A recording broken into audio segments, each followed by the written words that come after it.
Olá pessoal, meu nome é Lucas Bastos, eu sou professor de comunicação da Faculdade Salesiana Maria Auxiliadora de Macaé e o vídeo de hoje do Comunicase é um debate bem legal sobre indústria cultural. Vamos embora?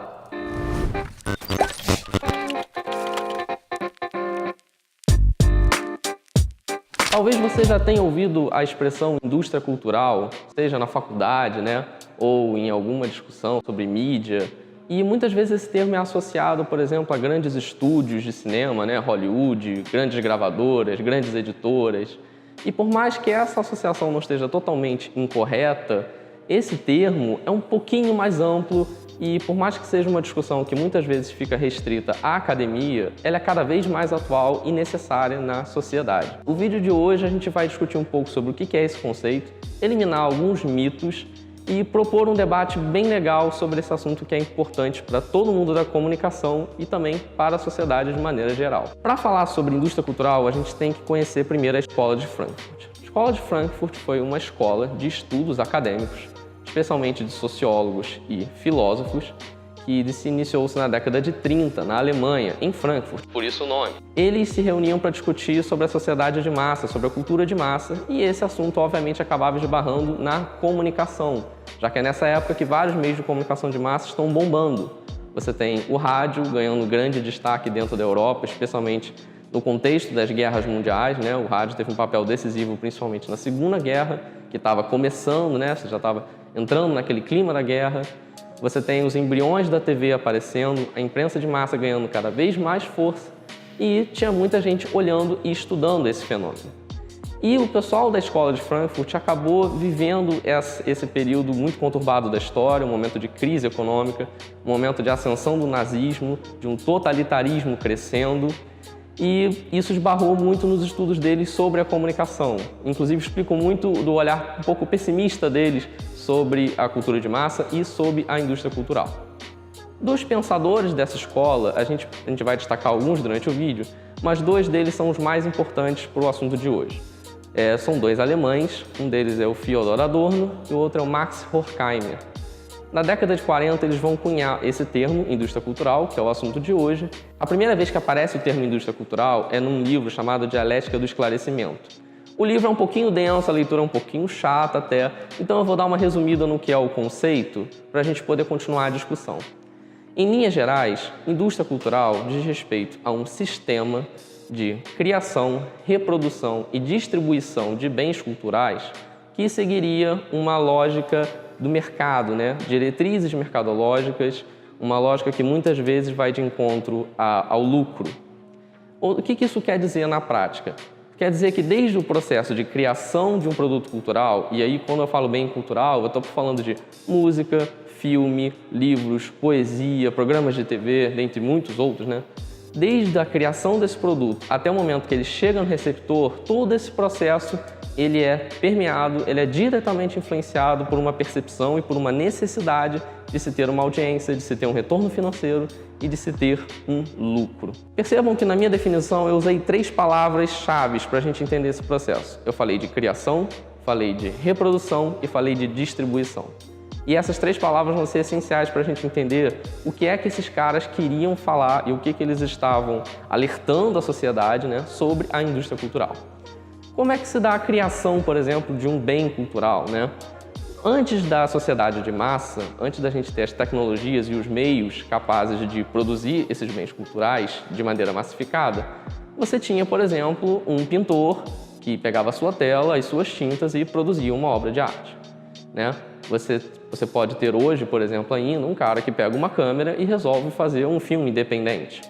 Essa produção cultural, ela tem muito a ver com os anseios da pessoa, os códigos dela, os valores dela, o que ela quer produzir na hora de desenvolver aquele produto cultural. Só que dentro de uma sociedade de massa, no qual a indústria cultural acaba imperando, a lógica dela acaba imperando, esse processo de criação ele é amplamente ditado por uma diretriz de mercado, ou seja, por uma lógica do lucro. Então, desde o início do filme, desde a primeira letra escrita para o roteiro, você já tem uma necessidade de que aquele filme tem que ganhar dinheiro, dizendo de forma bem rasa, assim. Então, a pessoa, em vez de desenvolver um filme com a cara dela, com a vibe dela, do jeito que ela quer, da forma que ela quer, Um grande estúdio de Hollywood, por exemplo, já sabe que o roteirista ele tem que escrever um filme que se encaixa numa fórmula pré-pronta, uma fórmula que sabe-se que vai dar um dinheiro. A escalação dos atores, por exemplo, é infinitamente influenciada por popularidade. Então, às vezes, o criador do filme, o roteirista, não pode nem atuar, porque ele não tem, né, aquela popularidade, aquela fama, enquanto que outro ator vai poder render uma bilheteria melhor. A própria criação do filme, às vezes, tem que se encaixar naquela lógica do clímax, né, do grande desfecho, porque sabe-se que isso atrai uma audiência. E isso pode ser levado para vários bens culturais. Olha a quantidade de músicas que já são produzidas, sabendo-se que determinados acordes, em determinada sequência, gruda na cabeça das pessoas e isso pode fazê-la saltar de popularidade. Então, desde a criação desses produtos, você já tem essa lógica do mercado influenciando como é que as coisas vão ser feitas. E agora falando de reprodução, né? O que isso tem a ver com a indústria cultural? A gente vai ter uma reprodução massificada de bens culturais, né? Então, você vai ter uma reprodução, por exemplo, de filmes, de livros, de maneira industrial, em larga escala e de maneira hoje planetária, né? Graças às tecnologias, a gente consegue ver o mesmo filme, sei lá, que os chineses estão assistindo, que os japoneses estão assistindo. Claramente com mudanças no idioma, mas é o mesmo produto, né? E você tem outros bens que às vezes são produzidos de maneira muito local, que também são expandidos, que também são reproduzidos. Às vezes grandes obras, elas são às vezes impressas, né, em grande escala ou reproduzidas digitalmente em grande escala e vão sendo espalhadas pelo mundo. Enquanto que, apesar disso ter um caráter democrático bem legal, inclusive a gente vai falar sobre isso daqui a pouco, essa reprodução nem sempre ela é total ou nem sempre ela é feita da melhor forma possível. Às vezes, esses produtos eles não são reproduzidos na íntegra ou eles são reproduzidos de maneira tão deturpada, de uma maneira tão esquisita, propositalmente esquisita, que pode haver uma perda do valor, uma perda da qualidade ou até uma inversão dela, né? Num texto muito famoso do Walter Benjamin, que ele fala da obra de arte na era da reprodutibilidade técnica, ele comenta uma chamada perda da aura, né, da obra de arte. Então, por exemplo, aquele grande quadro, vamos pegar a Mona Lisa, né, que é um dos mais famosos. Ele diz que a experiência de ver a Mona Lisa de perto, o quadro real, é muito diferente de você ver uma reprodução. Claro, faz um sentido. Às vezes na reprodução não são as cores corretas, não é o tamanho correto, você não tem aquela mesma experiência de absorção. Pensa naquelas grandes sinfonias, né, que as grandes orquestras tocavam de maneira tão brilhante, né, nos concertos. É muito diferente de você ouvi-la no seu fone de ouvido, que não é o melhor jeito, não é o melhor sistema de reprodução, dentro de um ônibus lotado, com gente gritando. A absorção da obra de arte é totalmente diferente. Mas para além de uma coisa elitista, porque parece um pouco soberba, parece um pouco perna longa de cropped ficar falando esse tipo de coisa, mas essa reprodução, muitas vezes, ela vai deturpar o que é a obra. Eu penso em um exemplo bem atual, né, daquele filme da Disney, o Viva, que até ganhou o Oscar. Você tem várias inserções dentro do filme da Frida Kahlo. Ela aparece constantemente, ela é citada constantemente, mas na verdade o que aparece dela ali são alguns signos, né? É o rosto dela, um pouco das roupas. Você não mostra o que era ela, né? Quais eram os valores dela, quais eram as lutas dela. Você tem, por exemplo, uma obra de arte, na verdade uma obra de arte literária, né? Que é O Pequeno Príncipe, que é um livro belíssimo, que na verdade você vê reproduzido em todo lugar, mas você vê reproduzido às vezes uma imagem, uma frase solta, totalmente fora de contexto. Então isso é uma reprodução feita de qualquer forma pela indústria cultural. E uma forma que às vezes vai reduzir vários conteúdos a um sentido um pouco palatável, assim. Eu dou alguns ícones para você, alguns símbolos, outros eu deixo de fora. Seja porque não é interessante, porque não é comercialmente viável ou por outros fatores. Sobre a distribuição, nós temos que pensar que a distribuição de bens culturais ela está cada vez mais condicionada a grandes agentes e veículos da indústria cultural. Ou seja, os grandes filmes, né, os filmes que a gente assiste constantemente, eles são distribuídos, eles são produzidos por grandes estúdios, eles são distribuídos por grandes companhias e normalmente nós assistimos em grandes centros comerciais, né, centros de cinema, normalmente em shoppings, por exemplo. Então todos esses agentes, eles trabalham nessa distribuição e de alguma forma manipulam em algum nível essa distribuição.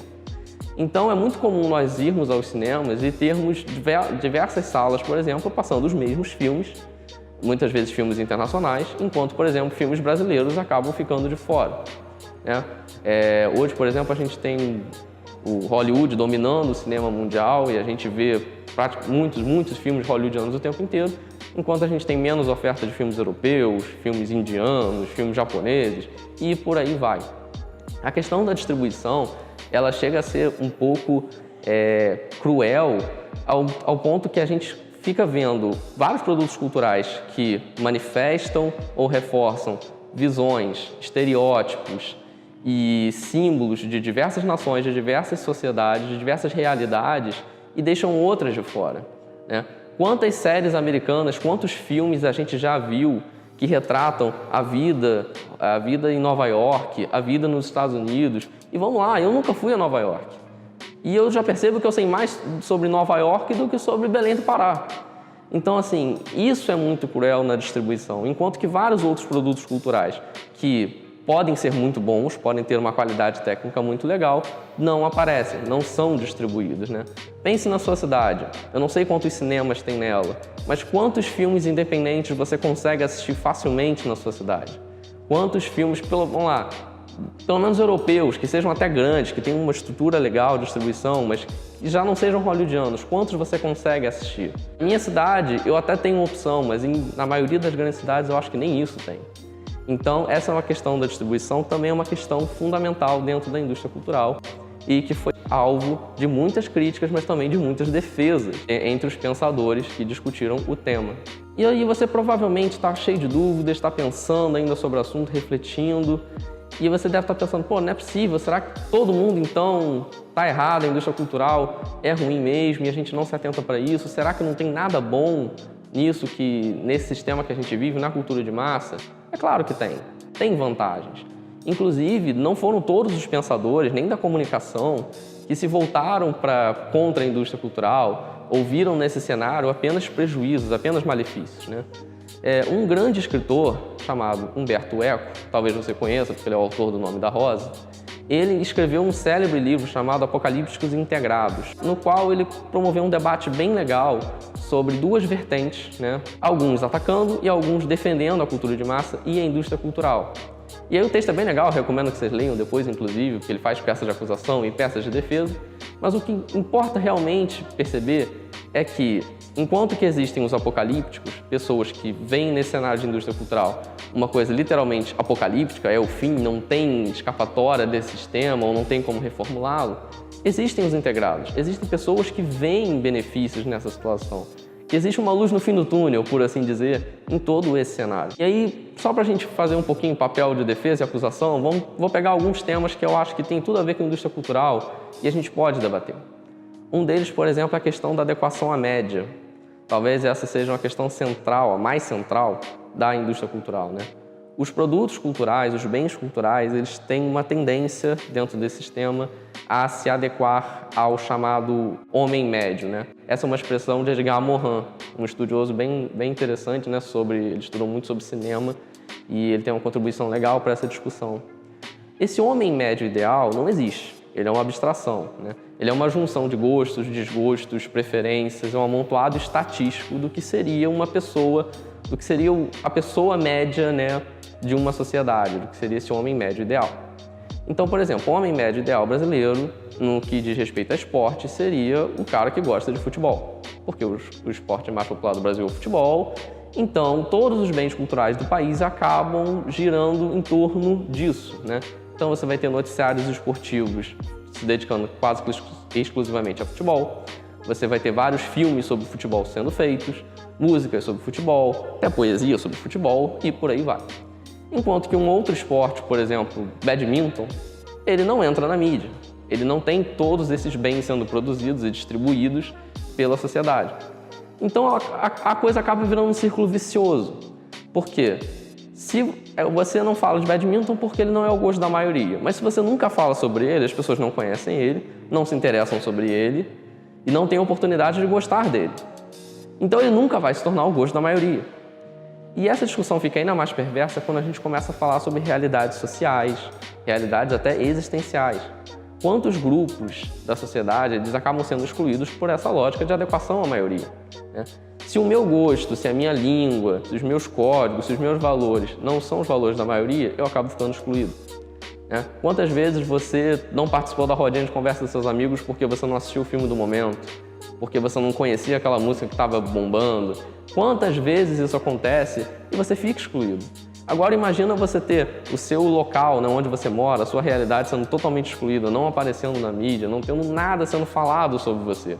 Você acaba caindo no esquecimento, você vai para uma espécie de periferia da sociedade, uma periferia cultural. Mas ainda assim, existe alguém, né, existem pessoas que veem ainda uma vantagem nisso, seriam os integrados da história, né? Porque, primeiro, que essa adequação à maioria, ela acaba sendo um pouco mais viável para se fazer, porque financeiramente, em termos de recursos até, imagina o que seria produzir, sei lá, programas de TV que abordassem todos os temas possíveis, né, todas as realidades possíveis. Não tem como, não existem recursos para isso. Ao mesmo tempo, essa adequação à maioria, em teoria, ela acabaria aproximando as pessoas no sentido de uma democratização. Se todos têm a oportunidade de falar pelo menos a mesma língua durante um certo tempo, ao menos as pessoas estão se comunicando, né? Então é aquela história do futebol. Ah, porque quarta-feira todo mundo fala sobre futebol. Pô, então que bom que pelo menos em algum momento do dia as pessoas conseguem falar a mesma coisa. Pensa no que é a Copa do Mundo, né? A Copa do Mundo que sempre foi acusada de ópio do povo, de manipulação. Pelo menos durante um tempo as pessoas conseguem se unir em prol de alguma coisa, em prol realmente de um gosto de uma suposta maioria. Então, alguma vantagem nessa adequação à média, a indústria cultural ainda pode oferecer à sociedade. Para não parecer que essa discussão sobre indústria cultural é uma discussão puramente estética, técnica, ligada a performance, gosto e etc., é bom frisar que todo debate sobre indústria cultural também tem um viés social. Inclusive os frankfurtianos, os apocalípticos, viam na indústria cultural uma ameaça à sociedade por contribuir para uma alienação da população, né? Em que sentido eles falavam isso? Pensa no filme que você assistiu, vamos pensar nas 10 maiores bilheterias do cinema. Hoje que você tem aí uma pancada de filme Marvel, filme de super-herói, né? Com aquela mesma fórmula do bem contra o mal e etc. São filmes que, em termos de conteúdo para a sociedade, né? De evolução da sociedade, de questionamento de padrões, etc., já oferecem muito pouco. Ok. E aí você imagina que a pessoa ela vive num cotidiano difícil, ela tem várias sujeições no trabalho dela, um cotidiano complicado, sofrido, e ela vai para o cinema, ela tem aquele momento de relaxar e ela extravasa durante aquelas horas e termina o filme para ela poder dormir e ela voltar para aquela mesma realidade. Ou seja, o filme ele promoveu apenas um divertimento, né? Ali, uma coisa bem fugaz, e acabou, ele não fez uma evolução. E aí você pode parar para pensar, claro, mas todo mundo precisa disso uma vez ou outra. Mas aí você olha para as 10 maiores bilheterias do cinema, né, voltando ao que eu falei, e você vê que todos os filmes são assim. Todos os filmes seguem essa mesma lógica. Então, a pessoa ela tem uma situação, ela vive dentro de um sistema e ela vai para o cinema e não vê uma solução ali, né? Ela vê os mesmos filmes sobre elementos fantasiosos ou sobre um filme que realmente constrói uma narrativa de mudança, mas às vezes ele nem te dá os elementos para isso, né? Quantos filmes de conto de fadas a gente já viu, que às vezes a pessoa está num momento difícil, ela encontra um elemento mágico, ou alguém que tira ela daquela realidade, e tudo termina bem porque ela ascendeu economicamente, só que na verdade o filme não te deu ferramenta nenhuma para chegar nesse cenário, né? Ele foi só um divertimento e só acabou ali. E aí você leva essa realidade não só para os filmes, mas para a música, para a poesia, para as obras de arte, vários bens culturais que deveriam servir para problematizar, para levantar questões, dar vozes diferentes de outras pessoas, e eles não fazem isso. É sempre mais do mesmo. Pensa de novo em filmes, quantos filmes iguais você já viu? Quantos livros que na verdade seguem as mesmas fórmulas? As músicas que não geram nenhum protesto. Você inclusive tem gêneros musicais que ainda trabalham essa coisa do protesto, mas quanto eles realmente aparecem, o quanto eles não são sufocados por outras músicas que não acrescentam nada, não mudam nada. A roda ela fica girando sem sair do lugar. É essa a crítica dos frankfurtianos, é essa a crítica dos apocalípticos. Você tem um sistema cultural, uma indústria cultural que promove valores, promove conteúdos, promove símbolos que na verdade só seguem a diretriz do lucro. É só para ganhar dinheiro, é só para ganhar uma audiência, não é para mudar efetivamente nada. Entretanto, os integrados ainda veem uma defesa nessa situação. Primeiro porque, segundo eles, a sociedade sempre teve esses momentos, sempre teve essas válvulas de escape, sempre teve esses elementos culturais e sociais que, na verdade, não tinham essa função exatamente de revolucionar ou de questionar, problematizar, né, uma palavra da moda. Eram simplesmente uma função de diversão, uma função de escape. Isso desde lá de arenas de gladiadores, enfim, esportes e hoje filmes e etc. Então isso é algo do ser humano, é algo da sociedade. E para eles, além disso, até essa produção cultural muito pobre, né, por assim dizer, de baixa qualidade, de pouco conteúdo, deturpada, até isso pode estimular as pessoas a crescerem, a estudarem, a revolucionarem, né? Então até mesmo aquele filme que realmente às vezes não acrescentou nada ou acrescentou muito pouco, tecnicamente falando, em termos de qualidade ou enfim, até ele, por exemplo, pode incentivar um cara a se tornar um cineasta, né? Por causa daqueles filmes que ele via na infância, ele decidiu que ia estudar, que ia fazer um filme, e aí esses filmes dele, sim, são grandes filmes revolucionários. Estou fazendo aqui, né, um exemplo só para a gente pensar. Então, às vezes, até a Frida Kahlo aparecendo com pouquíssimos elementos dentro do filme pode incentivar alguém a pensar, pô, quem foi Frida Kahlo? Deixa eu estudar quem foi. E aí sim, conhecer o que foi a personagem, o que foi a pessoa e começar a estudar, né, e começar a, enfim, pesquisar mais sobre ela e se adequar, né, a ela ou não, ser influenciado ou não pelas posições dela e por aí vai. Ou seja, a indústria cultural, para eles, não era exatamente um vilão, né? O problema não era a cultura de massa, era esse domínio da cultura de massa por grandes grupos, né? Por grandes monopólios econômicos que, sim, dirigiam esses veículos, dirigiam todo esse sistema, desde a criação, da reprodução e da distribuição, e não davam as diferentes vozes a diferentes pessoas. É isso aí, pessoal. Espero que vocês tenham gostado desse vídeo. Obviamente, esse debate aqui sobre indústria cultural está só começando, né? Não respondi todas as suas perguntas, espero inclusive ter colocado várias perguntas nas suas cabeças. Se vocês quiserem ler mais sobre o assunto, eu recomendo demais que vocês façam isso. Vão ter vários links bem legais aqui na descrição com textos sobre o assunto, né? Vai ter, por exemplo, a Dialética do Esclarecimento, o texto original. Como eu falei, a leitura é um pouquinho pesada, mas nada que a gente não dê para encarar. Recomendo também que vocês leiam a obra de arte na Era da Reprodutibilidade Técnica, do Walter Benjamin. E eu também recomendo que vocês leiam Apocalípticos Integrados, do Humberto Eco. Essa sim é uma leitura bem mais fácil, bem mais gostosa, né? Para você se divertir aí com um tema, que eu acho muito divertido, inclusive. É isso aí, pessoal. Valeu e continuem acompanhando o projeto Comuniquei. Se inscreve no canal para consumir esse tipo de conteúdo e vários outros bem legais que a gente está preparando para vocês. Valeu! Os frankfurtianos, os apocalípticos de maneira integral... Integral não? Ficou muito esquisito. Vamos lá.